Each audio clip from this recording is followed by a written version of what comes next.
সে আমাকে বিয়ে করবে, সে আমাকে এই টাইপের কথাবার্তা বলছে। So day by day the situation was getting worse. Bashundhara গ্রুপের এমডি সাফায়েত সোবহান সানভীর এবার ব্যবসা নয়, আলোচনায় তার ব্যক্তিগত সম্পর্ক।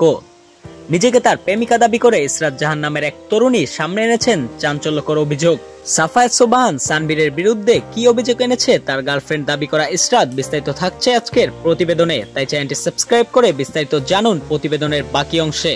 ইসরাতের দাবি, গত 1 বছর ধরে আমাদের সম্পর্ক চলছে। সে আমাকে বিয়ের প্রতিশ্রুতি দিয়েছিল, কিন্তু এখন আমি যখন 5 মাসের গর্ভবতী তখন সে আমার সঙ্গে যোগাযোগ বন্ধ করে দিয়েছে। তার চোখে কান্না, কণ্ঠে ক্ষোভ। আমি বিচার চাই। আমি চাই সে আমাকে স্বীকৃতি দিক, আমার সন্তানের দায়িত্ব নিক। আমি কোনো ভুল করিনি, আমি ভালোবেসেছি। এই অভিযোগকে ঘিরে ইতিমধ্যে সামাজিক যোগাযোগ মাধ্যমে তোলপাড় শুরু হয়েছে। অনেকে বলছে ক্ষমতাবানদের বিরুদ্ধে মুখ খুলতে সাহস লাগে। সাহসী মেয়ে ইসরাত সাহস দেখিয়েছেন। এখন রাষ্ট্র সমাজ তার পাশে দাঁড়াবে কি? অন্যদিকে বসুন্ধরা গ্রুপ বা সানভীরের পক্ষ থেকে এখনো কোনো প্রতিক্রিয়া পাওয়া যায়নি।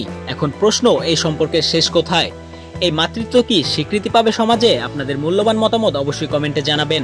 আর এরকম এক্সক্লুসিভ আপডেট সবার আগে পেতে এখনই সাবস্ক্রাইব করুন ট্রেন্ড এক্সক্লুসিভকে।